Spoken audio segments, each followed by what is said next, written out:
সুড়ঙ্গ কথাটার সাথে আমাদের এই পশ্চিমবঙ্গের মানুষ খুব বিশেষভাবে পরিচিত।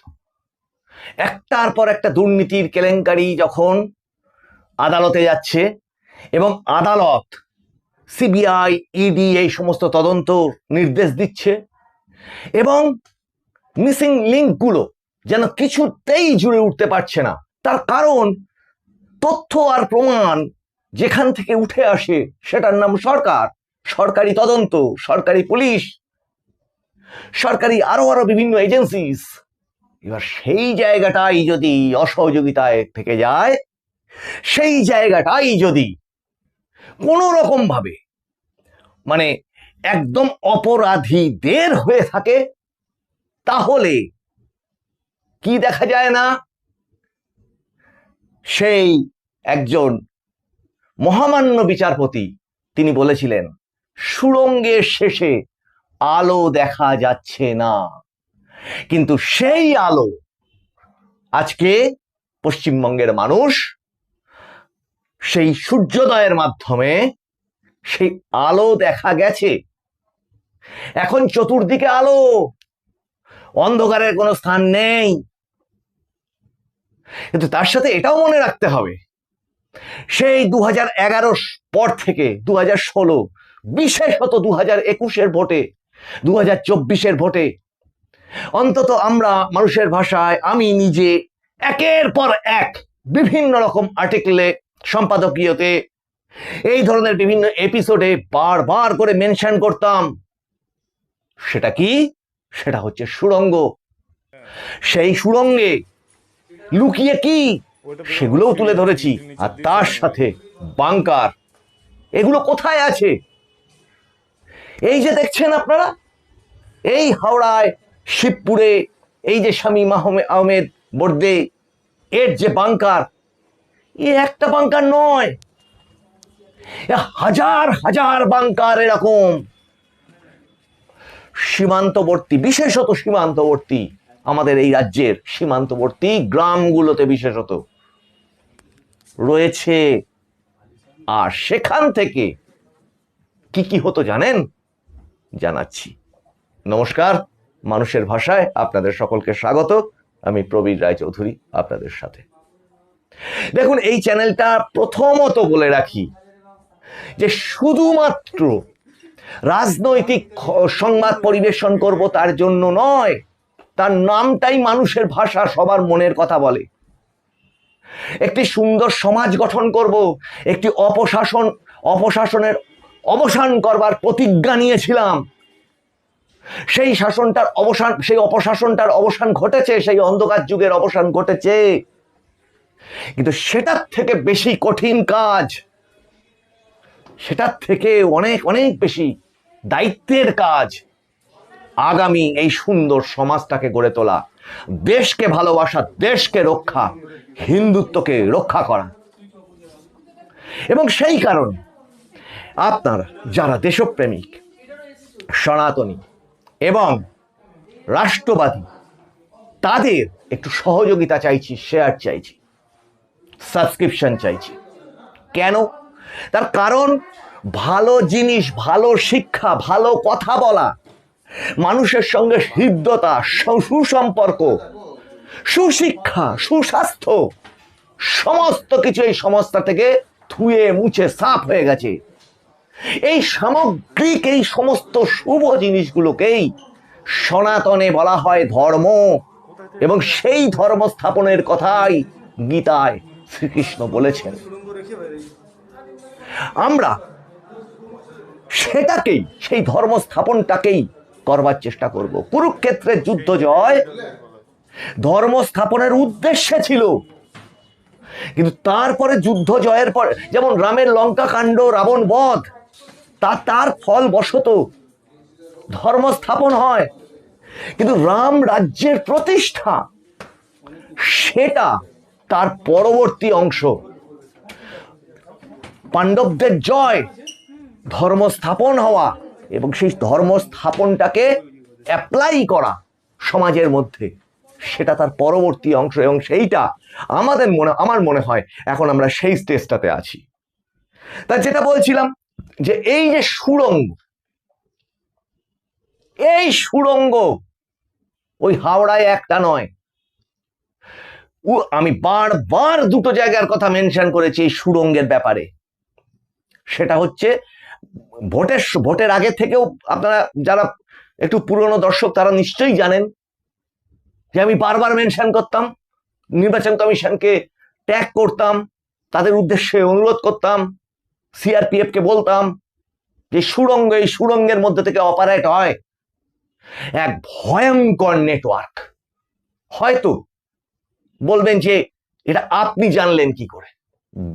গ্রামান্তরে ঘুরে বেড়িয়ে, গ্রামের ছেলে গ্রামে গ্রামে ঘুরে বেড়িয়ে চোখের মধ্যে অনেক কিছু পড়ে যায়।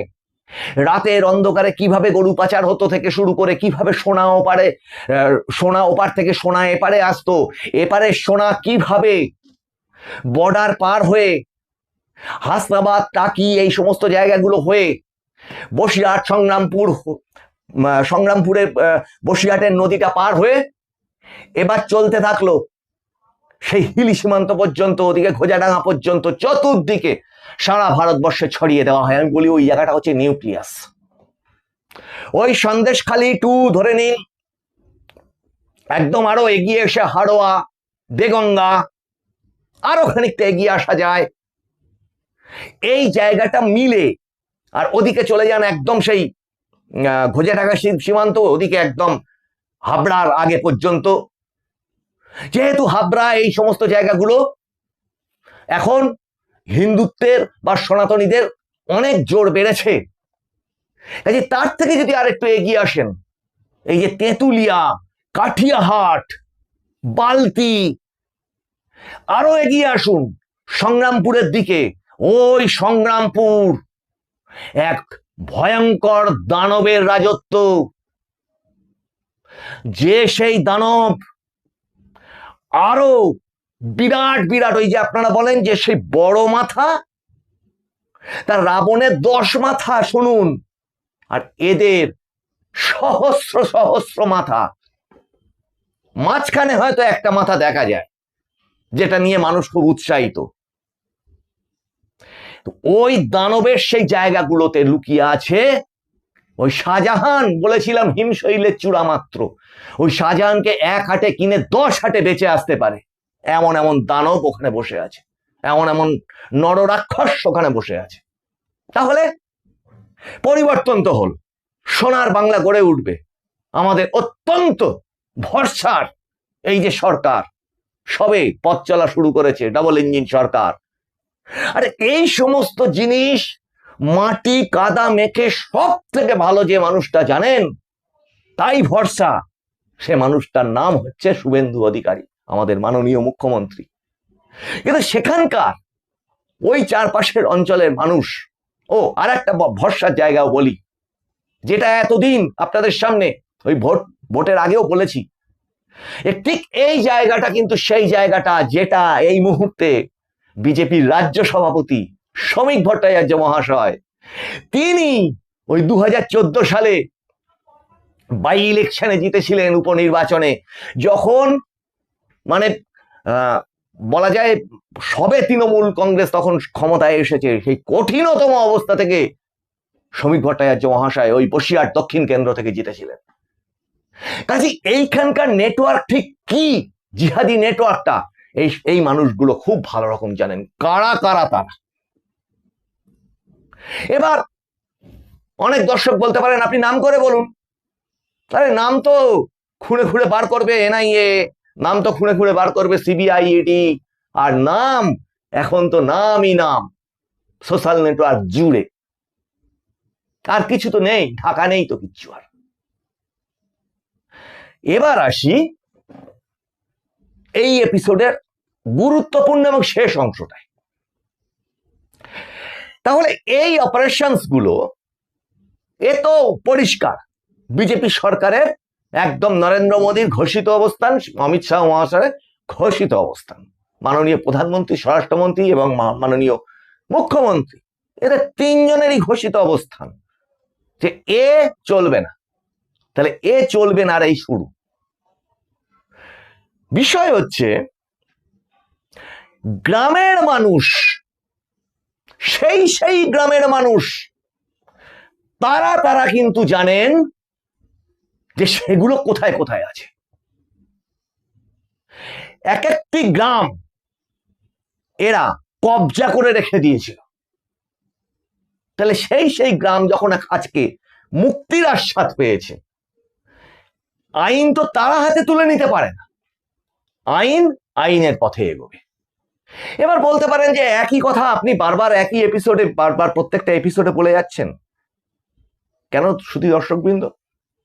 এই যে শামীম আহমেদের বাড়ির ভিতরের যে সুড়ঙ্গ, এটা ঠিক কবে, কোন জায়গায়, কোন দিন কেউ খুঁজে বার করেছিল? আজ পাওয়া যাচ্ছে, আজ এই সরকার এসছে সেটা পাওয়া যাচ্ছে। তাহলে এদের তো এইভাবে ছেড়ে রাখা যাবে না। এদের অনুসন্ধান সরকারের কাছে তুলে দিতে হবে, সাধারণ মানুষও জানাবে প্রশাসনের কাছে।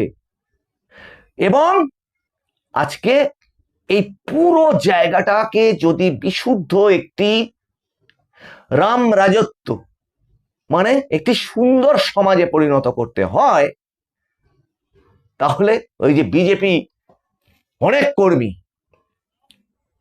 যারা বাঁশের বাড়ি খেয়ে চোখের জলে সংসারের প্রচুর ক্ষতি সহ্য করে পার্টিটা করেছেন এবং আশঙ্কা প্রকাশ করছেন যে ওই দস্যু দানবেরা আবার এই পার্টির ভিতরে ঢুকে গিয়ে আলো করে বসবে না তো, সেই জায়গাটা কিন্তু রাজ্য সভাপতি, মুখ্যমন্ত্রী থেকে শুরু করে বিজেপির সর্বস্তরের উচ্চ স্তরের নেতারা খুব লাউড অ্যান্ড ক্লিয়ার পরিষ্কার করে দিয়েছেন। কিন্তু এর সাথে যেটা দরকার পড়বে, এই যে সুড়ঙ্গগুলো, এই সুড়ঙ্গগুলো ঠিক কোথায় কোথায় যুক্ত, এই পুরো জায়গাটা, এদের যে নেটওয়ার্কটা, এটার মূল উৎসটার নাম হচ্ছে টাকা এবং অস্ত্র। নিয়ম করে মুখ্যমন্ত্রী গরু পাচার, গরু হাটের অবৈধ কারবার বন্ধ করে দিয়েছেন। আর এরা ফুলে ফেঁপেটা প্রথম পর্যায়ে উঠেছিল। কেউ ইট ভাটায় মাটি বইতো, কেউ থানায় গাড়ি চালাতো, তারা রম করে ফুলে উঠলো, ফেঁপে উঠলো। কিভাবে? ওই গরু পাচার করে, এপারের গরু ওপারে দিয়ে, ওপারের থেকে সোনা এপারে এনে, এই হচ্ছে মূল কারবার। সেটা যখন আরো বিস্তারিত হলো, সেটা চলে গেল নারী এবং শিশুতে। কাঁটা তার চালু হচ্ছে, ৪৫ দিনের মধ্যে সমস্ত জমি হস্তান্তর হবে, মাননীয় মুখ্যমন্ত্রী জানিয়েছেন। স্বস্তির খবর এগুলো। আর এই স্বস্তির খবরগুলো আরাম করে, মনের সুখ নিয়ে, যাকে বলে মনের শান্তি, প্রাণের আরাম, এইভাবে মানুষ উপভোগ করবে, এটার জন্যেই তো এই পরিবর্তনটা আনা হয়েছে। কাজে আমরা অপেক্ষায় থাকবো। আপনারা যেটা সবচেয়ে উৎসাহ নিয়ে অপেক্ষা করছেন, সেটা আনছি এর পরের এপিসোডে। এরপর কাদের পালা? জাহাঙ্গীর পাত্তা নেই কেন? শওকত কোথায়? হ্যাঁ, হোটেল গাজী কোথায়? গরু পাচারকারী মন্ডল, সোনা বিশ্বাস, সোনা স্মাগলার বিশ্বাস, এরা সব কোথায়? না, সতর্ক বার্তা হচ্ছে দেশের কাছে, রাষ্ট্রের কাছে, সাধারণ মানুষের কাছে এই নেটওয়ার্কের একটা বিশেষ কায়দা আছে। সে কায়দাটা হচ্ছে কি? একটু জল থিতিয়ে যাক, একটু ঠান্ডা হোক, আবার ফিরে আসিস, এইটা থেকে সাবধান থাকতে হবে। এই একটা জায়গার জন্য বারবার প্রত্যেকটা এপিসোডে এই পরিবর্তন হয়েছে। বলতেই পারেন আমি তাহলে একটা হই হই করা এপিসোড করতেই পারি। এই জায়গাটাই সাবধান হওয়ার সব থেকে গুরুত্বপূর্ণ জায়গা। আর জাল ছড়াতে দেওয়া যাবে না এদের। আর বিশেষত সামনের এপিসোডে আনবো যে পরিমাণ লুট হয়েছে আইনি জায়গায়, সেখানে যে ধরনের ফ্রড কাগজপত্র তৈরি করেছে, তাদের ব্যবস্থা কি হতে চলেছে।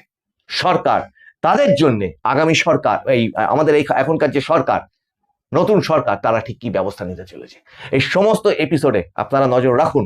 কিন্তু এই সুড়ঙ্গের কথাটা এই জন্য বললাম যে একটা সুড়ঙ্গ না, একটা বাংকার না, প্রচুর জঙ্গি, ওই বলেছিলাম জঙ্গি তৈরির আঁতুর ঘর হচ্ছে এই জায়গাগুলো, মুর্শিদাবাদ মালদার কোনা কোনা জায়গাগুলো, নদিয়ার একদম সীমান্তবর্তী জায়গাগুলো, আর উত্তর আর দক্ষিণ 24 পরগনা তো কথাই নেই। শুধু দর্শকবৃন্দ, আপনারা আপনাদের তথ্যগুলো একটু কমেন্টে জানান, আপনাদের মতামত জানান, একটু শেয়ার করুন।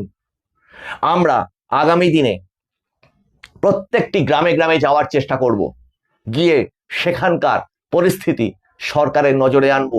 নতুন বাংলার, নতুন সোনার বাংলার যে উন্নয়ন ডবল ইঞ্জিন সরকারের, সেই উন্নয়নের সমস্ত পুঙ্খানুপুঙ্খ বিবরণ আপনাদের সামনে তুলে ধরব। এই এপিসোডে এই পর্যন্ত। আপনাদের সঙ্গে দেখা হবে আবার সামনের এপিসোডে। আপনারা নজর রাখুন মানুষের ভাষার পর্দায়। মানুষের ভাষা সবার মনের কথা বলে। নমস্কার।